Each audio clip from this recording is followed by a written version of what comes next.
pour que la parole de Dieu soit enseignée. Et comme vous vous souvenez, on avait lu dans Isaïe, il y a quelques réunions, même quelques années, ça disait que la parole de Dieu sort du temple. Fait que la parole de Dieu avant, en travers, elle sort de l'église aussi. Elle est enseignée dans l'église, mais aussi dans les maisons. Gloire au Seigneur. Fait qu'on veut vous souhaiter bienvenue ce matin. Et comme vous savez, le thème de l'année 2023, gloire au Seigneur, Jésus avait dit « En mon nom ».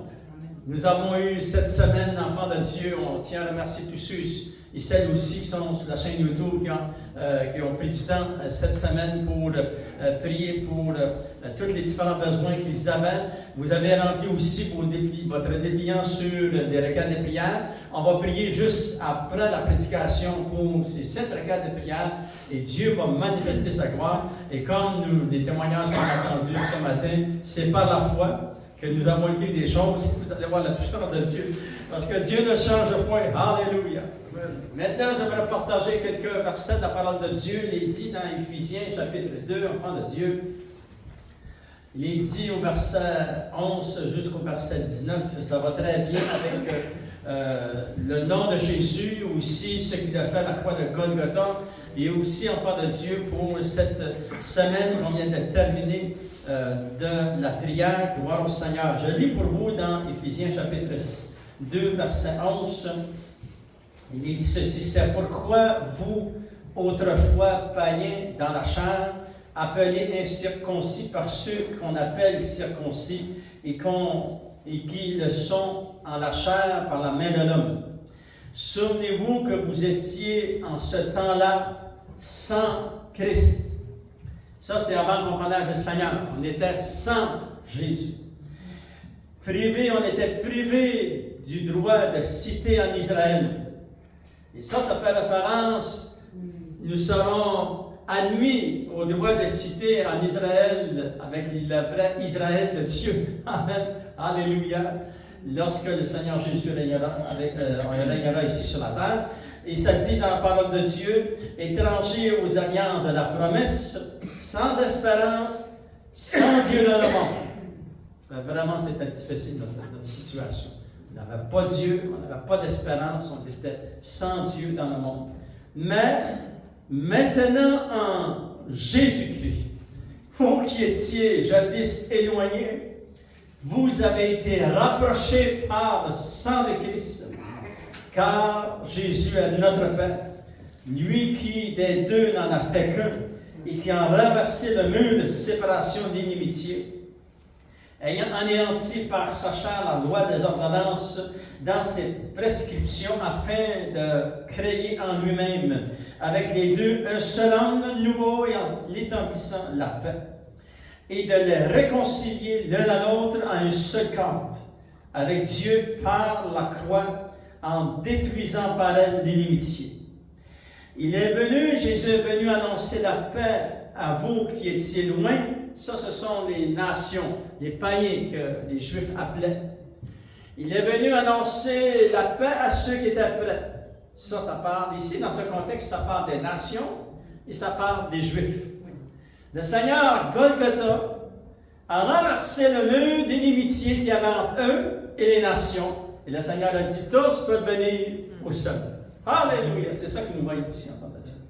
Ça dit, il est venu annoncer la paix à vous qui étiez loin, et la paix à ceux qui étaient près.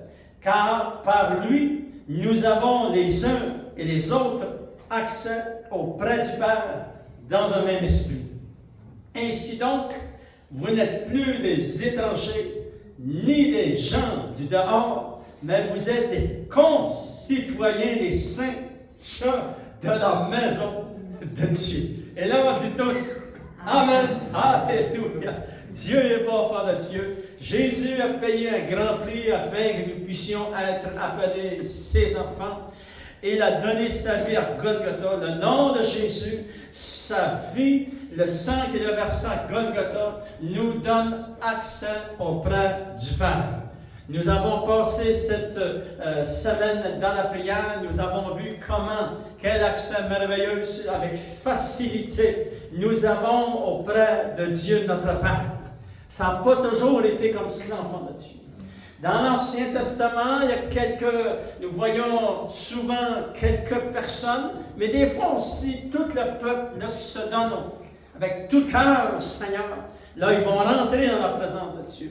J'aimerais vous montrer dans Exode, chapitre 19, enfants de Dieu. Gardez toujours votre doigt dans Éphésiens, chapitre 2, parce que nous allons y revenir.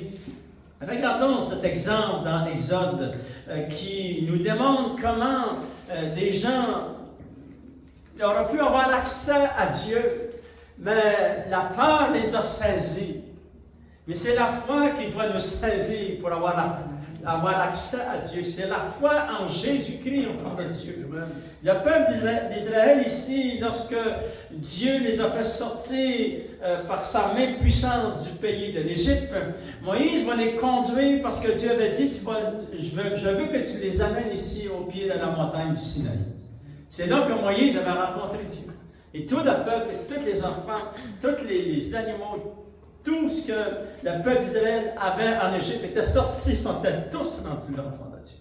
Et là, ça dit ceci, Dieu fait un rendez-vous avec eux, Exode chapitre 19, verset 10, il est dit ceci. Et l'Éternel dit à Moïse, va vers le peuple, sanctifie-les aujourd'hui et demain, et qu'ils lavent leurs vêtements, qu'ils soient prêts pour le troisième jour, car le troisième jour, l'Éternel descendra, c'est-à-dire sur la montagne aux yeux de tout le peuple sur la montagne du Sinaï. Verset 16, il est dit ceci.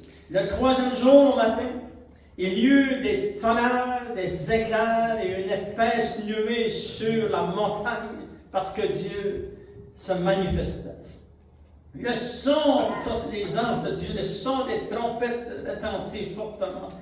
Et tout le peuple au bas de la montagne, eux, qui étaient dans le camp, fut saisi d'épouvante.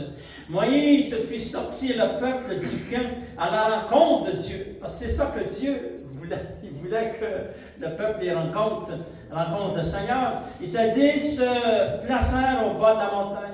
La montagne de Sinaï était toute en fumée parce que l'Éternel y était descendu au milieu du feu. Et cette fumée s'élevait comme la fournaise, la fumée d'une fournaise.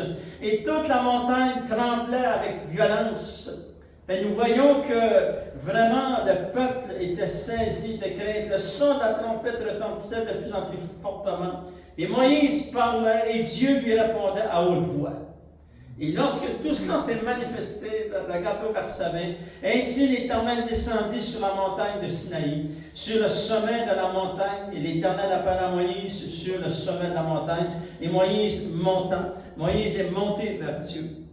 Regardez au chapitre 20, verset 18, il est dit ceci. Tout le peuple entendait les tonnerres et le son de la trompette. Il voyait les flammes de la montagne fumante. À ce spectacle, le peuple tremblait et se tenait dans l'éloignement. Ils ont dit à Moïse, Moïse, parle à Dieu et viens nous parler, de peur que nous mourions. Et là, lorsque cette réaction a été vraiment démontrée par beaucoup, un grand pourcentage du peuple qui tremblait, la terreur les avait saisis. Et ces gens-là ont peur. Et là, Moïse va leur dire au verset 20, ça dit, Moïse dit au peuple, ne vous effrayez pas, car c'est pour vous mettre à l'épreuve que Dieu est venu. Et c'est pour que vous ayez sa crainte devant les yeux, afin que vous ne péchiez point. Et le peuple restait dans l'éloignement, mais Moïse s'approcha dans la nuée où était Dieu. Un seul homme s'est approché de Dieu. Le peuple était dans l'éloignement. C'est triste de voir cette réaction. Mais lorsque Jésus est venu, écoutez bien, enfants de Dieu, c'est un miracle, c'est le plus grand miracle que l'histoire de l'humanité a jamais connu. Jésus est venu, il a donné sa vie à Golgotha. Il va ressusciter d'entre les morts 3 jours plus tard, enfant de Dieu, et en faisant cet acte surnaturel de sa résurrection, il va s'asseoir à la droite de Dieu le Père, et l'enfant de Dieu va ouvrir une nouvelle histoire de l'humanité. Que tous ceux qui veulent venir, qui se tournent vers la croix de Golgotha et vers Jésus, par la foi, ces gens-là ont accès auprès du Père. Il y a beaucoup de versets dans la parole de Dieu où beaucoup de gens parlent de Dieu. Puis encore aujourd'hui, si on parle de Dieu, des fois il y a des gens qui en parlent, et des fois il y a des gens qui sont ouverts. Fait qu'on continue à chercher ceux qui sont ouverts afin qu'on puisse les amener au Seigneur Jésus, au fond de Dieu. Mais Jésus nous a donné vraiment, c'est pour ça que Jésus est venu. Il est venu pour nous donner la paix. Alléluia, avec lui et avec Dieu le Père. Il dit, enfant de Dieu, on va donner ainsi donc, vous n'êtes plus des étrangers, ni des gens du dehors, mais vous êtes des concitoyens des saints, gens de la maison de Dieu. Gloire au Seigneur, car par lui, par Jésus, nous avons les uns et les autres accès auprès de Dieu, notre Père, dans un même esprit. Oh, alléluia! Nous voulons tous donner ces moyens et nous allons continuer, enfants de Dieu, à avancer avec assurance devant le trône de notre Dieu. Gloire au Seigneur. Vous savez, le Saint-Esprit m'a réveillé il y a 1 heure cette nuit. Et lorsque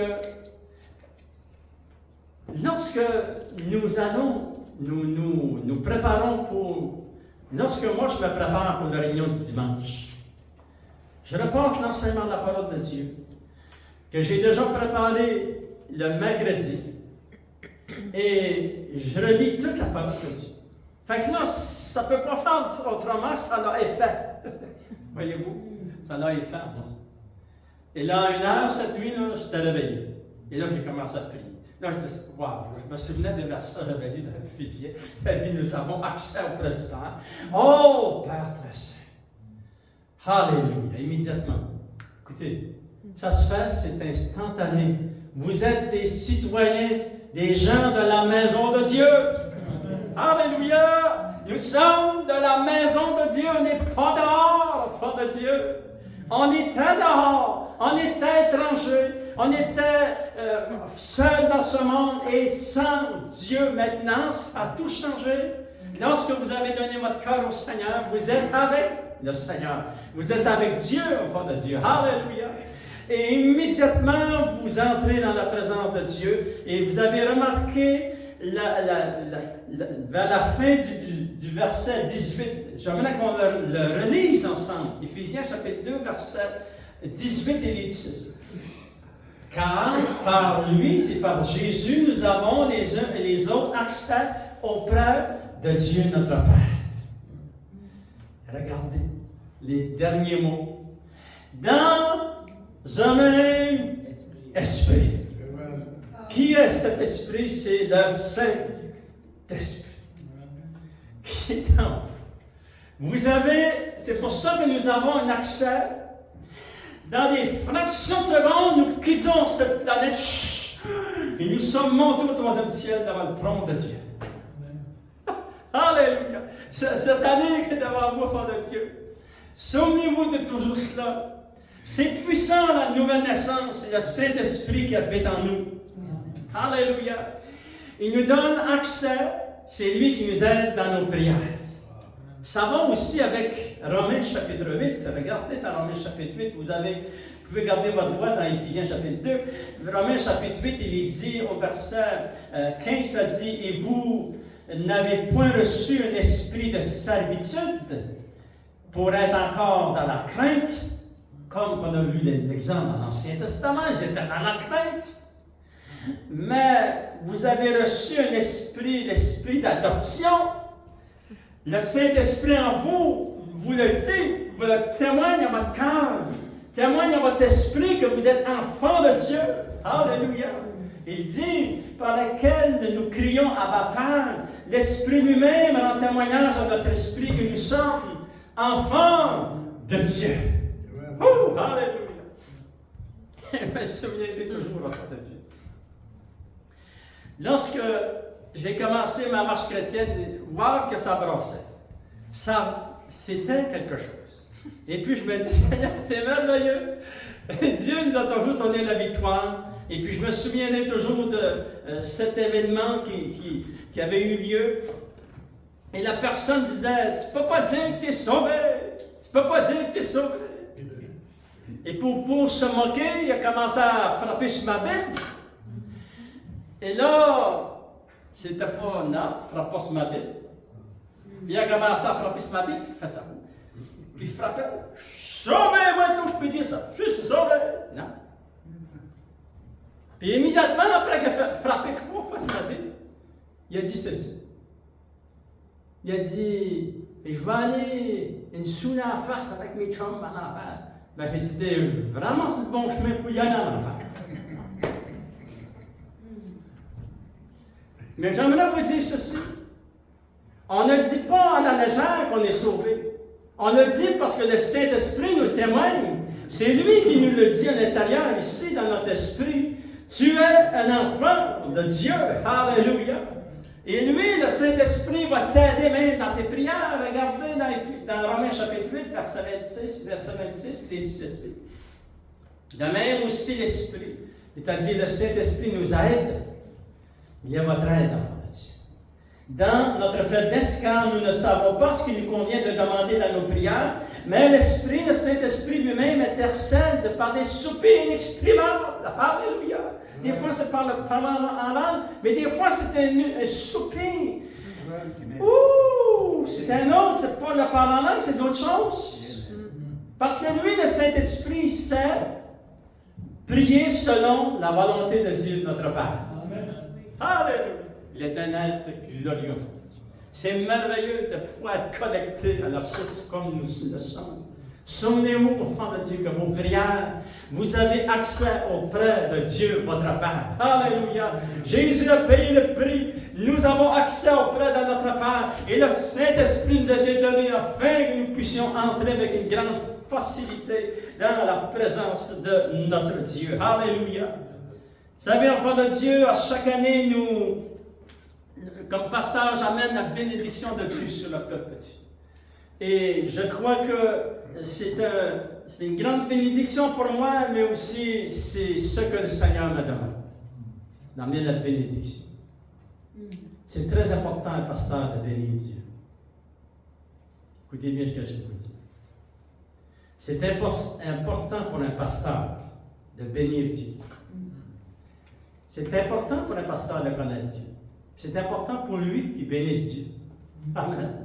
C'est ça que la parole de Dieu. David était un homme, était un roi, mais aussi toutes les psaumes qu'il va écrire sous l'inspiration du Saint-Esprit, il était un peu de cette nature. Il aimait son Dieu, son Père. Alléluia. Et c'est important que je bénisse Dieu et que je bénisse la maison de Dieu. Il est dit dans la parole de Dieu, c'est David qui fait cette prière. Et je fais cette prière ce matin, enfant de Dieu. Et je la fais pour l'Église, je la fais pour moi, je la fais pour qu'on monte devant le Seigneur Jésus. Il est dit dans 1 Chronique, chapitre 29, si vous voulez la lire, c'est verset 10 jusqu'au verset 13. J'aimerais vous la lire, enfant de Dieu.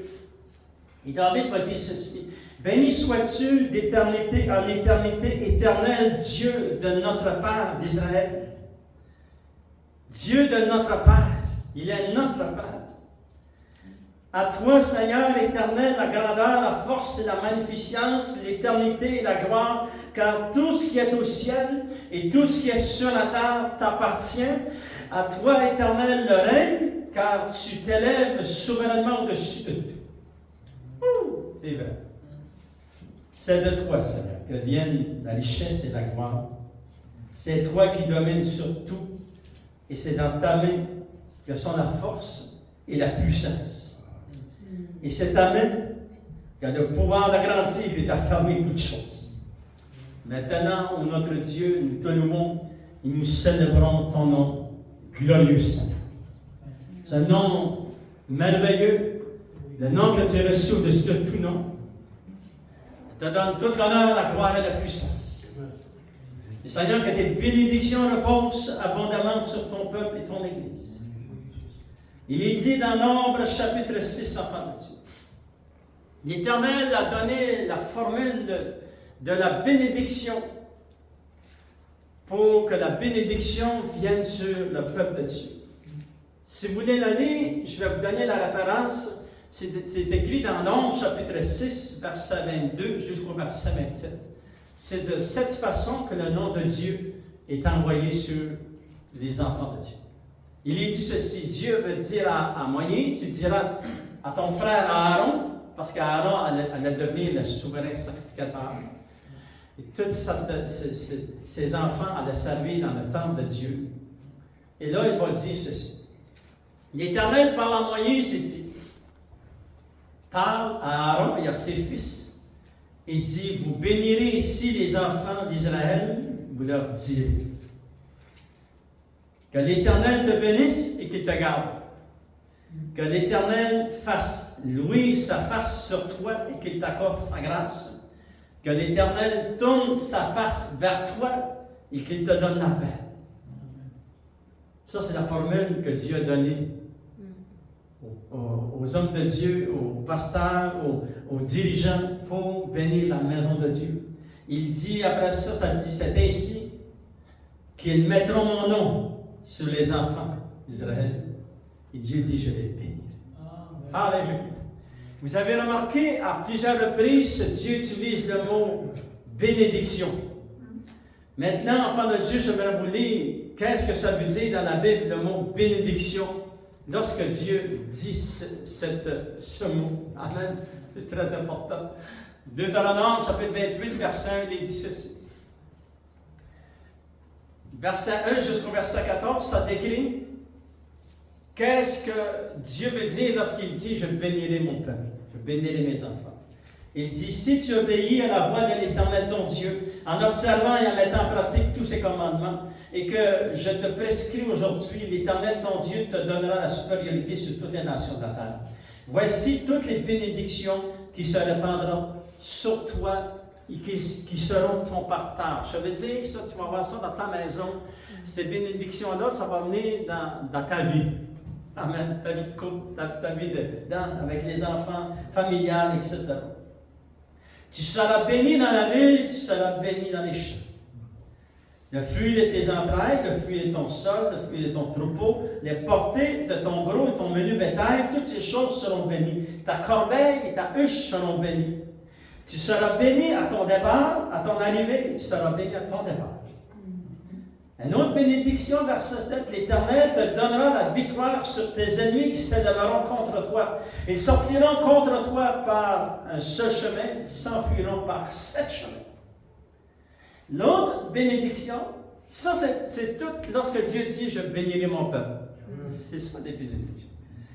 Verset 8, ça dit « L'Éternel ordonnera à la bénédiction d'être avec toi. » Dieu dira bénédiction, descends sur mon fils, descends sur ma fille. Alléluia, c'est merveilleux, Père de Dieu.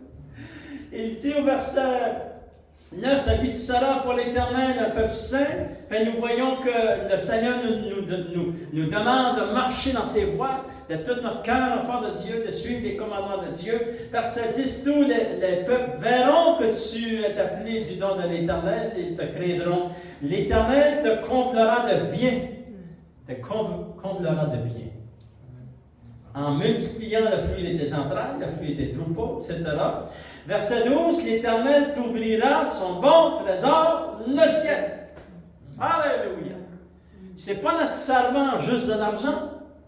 C'est toutes les sortes de bénédictions. La santé, la guérison, la délivrance, le secours lorsqu'on en a besoin, la protection. Wow! Alléluia.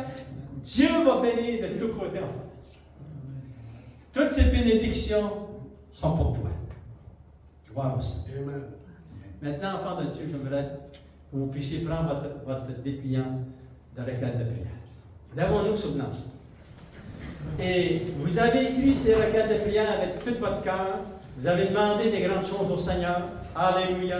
Et le Seigneur va intervenir, va vous bénir. On va inviter nos musiciens aussi. Gloire au Seigneur. Alléluia. Parce qu'on va chanter le premier couplet de ce chant, juste en terminant. Alléluia. Mais j'aimerais que vous puissiez prendre votre dépliant, le tenir dans vos mains. Parce que maintenant, enfants de Dieu, nous allons prier ensemble. On va demander au Seigneur qui intervienne puissamment, qui envoie des légions d'anges pour travailler à votre faveur, comme il est dit dans Hébreu et partout dans la parole de Dieu. Alléluia. Et que Dieu intervienne pour surprenne, enfants de Dieu, que vous, lorsque Dieu va répondre à une de vos prières, vous allez être tout excité, voir au Seigneur, vous allez crier, faire monter devant Dieu des actions de grâce. Seigneur, oh Dieu, je te demande, Seigneur, oh Dieu, tu as vu la sincérité du cœur de tes enfants, tous ceux qui sont sur la chaîne YouTube aussi, tous ceux qui sont dans leur maison, tous ceux qui écoutent, Seigneur, l'enseignement de la parole de Dieu, tous ceux qui sont ici dans l'église, ceux qui n'ont pas pu venir aussi, qui ont écrit, Seigneur, oh Dieu. Et Seigneur, je te demande au nom de Jésus, alléluia, ce nom qui traverse le deuxième ciel, alléluia, qui parvient jusque devant le trône de la grâce. Oui, Seigneur, oh Dieu, nous avons accès auprès de notre Père et notre Dieu. Je demande d'activer ta puissance par la puissance du Saint-Esprit et par la puissance de la parole. C'est dans ta main que sont la puissance et la force. Et c'est ta main, Seigneur, que le pouvoir d'agrandir et d'affermir. Et c'est ta main que le pouvoir, Seigneur, de bénir. Et au nom de Jésus, tu manifestes ta gloire. Et Seigneur, je te demande d'activer ta puissance, d'envoyer, Seigneur, ces milliers de légions d'anges pour venir, oui, au service de tous ceux, Seigneur, oh Dieu, qui héritent le salut. Je te demande d'agir puissamment pour chacune de ces requêtes de prière que ton peuple, Seigneur, oh Dieu, a écrites, Seigneur. Et Seigneur, maintenant, Seigneur, oh Dieu, comme tu l'as dit dans la parole de Dieu, tu nous dis, Seigneur, comment amener la bénédiction sur le peuple, Seigneur. Que l'Éternel te bénisse et qu'il te garde. Cette nouvelle année qui est devant toi. Que l'Éternel Dieu te bénisse et qu'il te garde. Que l'Éternel fasse briller, oui, sa face sur toi, sur ta maison, ta famille, ton couple. Que l'Éternel fasse, oui, sa face sur toi et qu'il t'accorde sa grâce. Que l'Éternel tourne sa face vers toi et qu'il te donne sa paix. Alléluia. C'est ainsi, Seigneur, oh Dieu, comme tu nous l'as dit, que j'ai placé ton nom sur tes enfants, Seigneur. Et Seigneur, nous y croyons. Et tu dis, et je les bénirai. Et tu bénis, et tu interviens. Et au nom de Jésus, nous t'avons prié. Et tout le peuple de Dieu dit Amen. Gloire au Seigneur. On chante ce chant merveilleux ce matin en terminant. Alléluia, Seigneur. Oui, tu es grand. Oh, à toi la gloire. Alléluia. Oh, yes. Merveilleux.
votre maître. Gloire au Seigneur.